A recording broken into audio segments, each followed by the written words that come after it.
if you want to read their work. A lot of recruiting information to get to. Let's jump into it with our guy. Shea D, good morning. Good morning. How are you, Jordy? Doing good, buddy. All right, let's start with Terry Bussey. Bussey's been in town. He's all over social media. He looks great, the purple and gold. They got any shot? They definitely have a shot. I mean, if he wanted to be completely done with things, he would have signed in December with Texas A&M, the school he's still committed to. I think you have to take somewhat of a step back here and view it through this lens.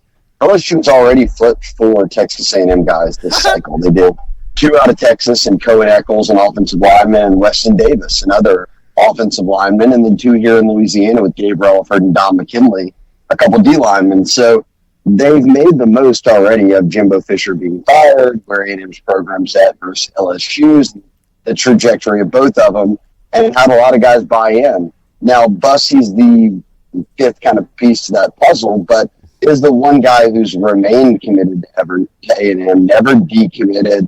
And even when we go back to the summer, Jordy, he had gotten hurt, and because he was going to shut things down in the summer, gotten hurt, wasn't able to take visits.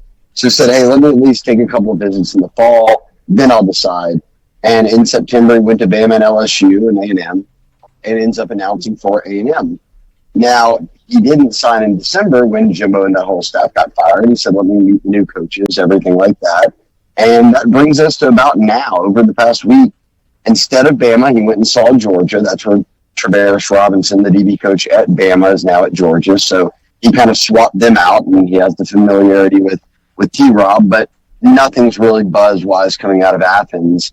Then he made a midweek visit. So he got in early on Wednesday, left late in the afternoon, and brought family with him. So they kind of had that one final sit down with LSU staff, got to meet the new defensive staff, whether it's Corey Raymond, Jake Olson at safeties coach, Blake Baker at DC, and they make their pitch. And obviously we've seen, as you noted, all over social media, guys are both on the team and recruits tweeting at him and photos and really making a push to say, hey, look, come to Baton Rouge, flip from A&M. But this weekend he goes to A&M, and it'll be another official visit. He's already done one to A&M, but if your head coach gets fired, that school gets to take kids on an official visit with the new head coach. So spending a few days in College Station, the team he's been committed to and never backed off of right before signing day, to me is a tough hill for any of these other schools, LSU or Georgia, to climb beyond. So I know it's not for lack of trying. Gosh, they've been recruiting Terry Bussey for well over a year. I just haven't seen anything yet or heard anything yet that says he's definitely going to flip. Like we heard that with the other guys. As kind of time got closer, as they made a big move, it was, hey, watch out. News is about to be on the horizon. We're not there yet with Bussey. So I am curious how his weekend at A&M goes. It's his first chance to meet the new staff, in person in College Station. He hasn't been back there since they've all been hired. But again, I think if you're going into next week, hey, look, we're signing Don McKinley. We're putting a bow on what On3 has ranked as LSU as the number 3 class in America for this cycle. So they cleaned up well at the end. The class looks good, kind of top to bottom. You had some portal guys commit and transfer in, I think 6 total now. So do you still want more DBs? Absolutely. Is there a chance at Bussey? Sure. I would just tell people, don't get your hopes up and let's see how it unfolds. Devin Harper committed earlier this week. You brought up the offensive line. Brad Davis and what he's done. We can talk a little bit about that. Tell me what they get in Harper. And Harper is one of the 2 best offensive linemen in the state of Louisiana, alongside Bordelon, and both of them are now committed to LSU. This is kind of another ribbon or feather, I should say, in the cap of Brad Davis, as you noted for sure. Think about that, and I'll add to Harper, but Brad Davis was the only holdover from the Orgeron era. Now, granted, Blake Baker, Corey Raymond, those guys have gotten hired back now, but Davis was the interim head coach. He was there for that Kansas State bowl game, and now it's been here the past 3 years. At no point in any of that stretch of Brad Davis being here has anyone ever looked up and been like, you know what, O-line recruiting just isn't there, or O-line development just isn't there. In fact, quite the opposite, right? They've been knocking home run after home run each cycle, and we're seeing them up for the Joe Moore Award. We're seeing them have more depth than they've had in years past. We're seeing them go wire to wire with the same 5-0 linemen, something they weren't able to do in years past. So I think Brad Davis, for me, is getting pins all across the floor here, right? I mean, there's nothing he's done misstep-wise in terms of putting together really elite offensive line hauls. And now we turn the page to this 2025 class, as I noted. You add Harper out of North Louisiana.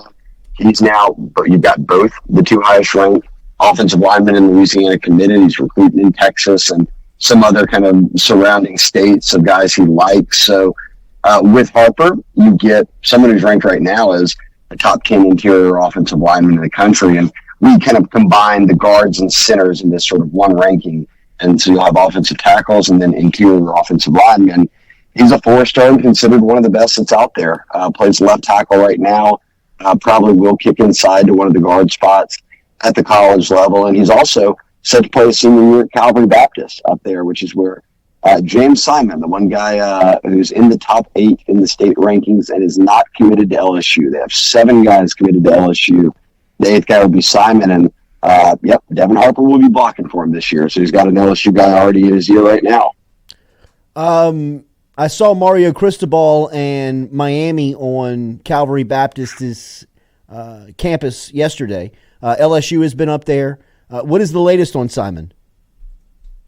Yeah, every day. Jeff Levy and State were up there yesterday. It's we're still in fact, this would be pretty much the final day coaches are on the road in schools because Monday hits a dead period that lasts more than a month into March. So all of these head coaches, now that also this is a new rule, Jordy, there's no more bump rule, which used to be like, oh yeah, I bumped into James Simon, right, as an underclassman in high school, but, we talked, but hey, don't pin me on it. It was in the hallway and, I didn't want to be rude and say no. Okay, they got rid of that. It was stupid. So now if you're an underclassman, you're a junior, when the coaches come to your school in the off season, you can talk to them. And we've seen a lot of guys tweeting out photos and doing all that. But James Simon has been someone who's had pretty much every coach come through. And I think that out-of-state coaches view it like this. We see LSU trying to lock down Louisiana and doing a great job at it. They went after Harlem Berry as the number 1 running back in the country. Certainly, maybe we can get a foot in the door here with James Simon, who's a top 10, top 8 running back in the country. But I think a lot of these other coaches are trying to pitch it as, well, hey, you don't want to follow a guy like Berry. You don't want to go to LSU. They've got their guy. Well, you're going up against Frank Wilson here. Frank Wilson's 10 steps ahead of you. And he's been recruiting James Simon just as hard as Harlem Berry from the start. And it's been very clear from the start, much like it was with Taden Durham. They didn't offer anybody else. It's these 2 guys that they're going after. They got Harlem Berry in the boat. Now they want James Simon. And they've got a good relationship with his dad, who coached at Grambling most recently. But they've coached him before. Members of the coaching staff. He's been in a couple different spots. And they've just kind of known his son, James, as he's sort of grown up. So I'd be very surprised if he ends up elsewhere. I firmly believe that he's going to end up committing to LSU at some point. And really, it reminds me, Jordy, of the 2011 class, the FAM, when Frank Wilson was here and was the architect of that. And the goal with Jarvis and Odell and Kenny Hilliard and Lael Collins and Freak Johnson, Trey Turner, all these guys that were going to go on to be very, pros and great players in college was, hey, they'll be highly recruited. Everybody wants them. Let's get them all on board early. Get them all close. And Keelan Moses plays a big role in this. You've talked to him about it, but he gets in group chats and everything like that to where if you're not a part of it, you almost feel left out. And it's not one of those things where you're like, I want to go check out these 15 schools. You're like, hey, I want to get on board with LSU now so that I can be a part of the number 1 class, so that I'm counted as one of the Louisiana guys staying home. And I think that probably not far off here. I don't know an exact date, and I don't think James Simon does either. But whenever he does decide to shut things down, I think right now LSU's got a commanding lead. Frank Wilson recruiting a running back with a full cycle in the state of Louisiana. Good luck, Mario. Good luck, buddy. Speaking of Keelan Moses, Moses has been doing incredible work on the trail, and we'll talk about him going into his senior season. But he was alongside 5-star DB DJ Pickett, who Corey Raymond has made a big push and got him onto campus. What's the latest on Pickett?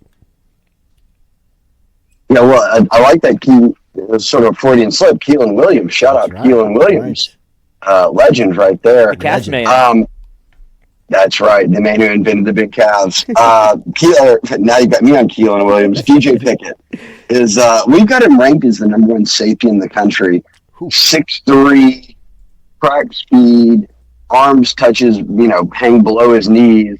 That's the Corey Raymond cornerback, kind of prototype right there. So LSU and some other schools are recruiting him at corner. I won't be surprised if he kind of moves over from a safety to a corner in the rankings and kind of maintains that very, very lofty ranking. He's out of Florida, but he's one of the best players in America. And he's doing a string of visits right now. I mean, he was at Battle Miami, then he checked out a couple schools, now LSU, then he was going to go see Oregon. And he doesn't have signing day next week. He's only a junior, so he's got a year to go. So I think he's just taking some time away from school at the moment, but time well spent hanging out at LSU for a few days with Corey Raymond. And he knew Corey from when Corey was at Florida and recruiting him to the Gators. And we saw that when Corey got hired very quickly. He dialed up 4 or 5 kids in Florida that he was heavily on and said, hey, look, you've got an offer from LSU now, and did the same in Texas. They get Jabari Antoine in the boat, and you're trying to build some momentum on 2025 with the DBs. How do you do that? Getting guys like Pickett on campus. And then, look, he got here Tuesday night, was in all day Wednesday, left on Thursday, so a bit of an extended stay. But when he left, and again, I'll remind you, he's got offers from any school he wants it from, and everybody's recruiting him. Chad Simmons, we've got the story up on our site now, but one of our national recruiting analysts caught up with him and pretty much said, hey, look, LSU's the team to beat now. The visit blew him away. He's close with Corey Raymond.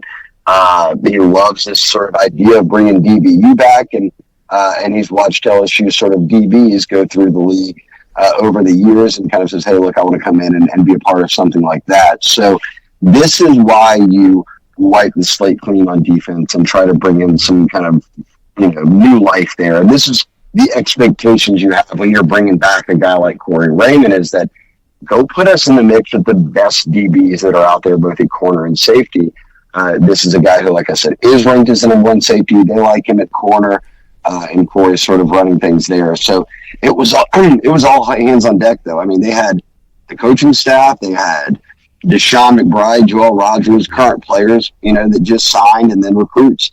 Keelan Moses dropping in after school at U High, hanging out with him and doing a photo shoot.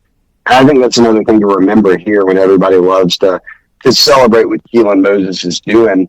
It's one thing to just have a kid like that, right, Jordy, in your class. When you're trying to build a class that says, I'll hit all the kids up, I'll become friends with everybody, I'll sort of be the ringleader. It's another and a much more added bonus when that kid goes to high school on your campus. Mm-hmm. So at any point, he can just be like, all right, it's 3:00, I'm done before football starts or whatever. I'm going to bounce over to LSU. They've got this kid in, recruited from Florida. He's doing his photo shoot. I'm going to go over there and hang out with him, get to know him, and then I'll bounce back to doing whatever I was doing.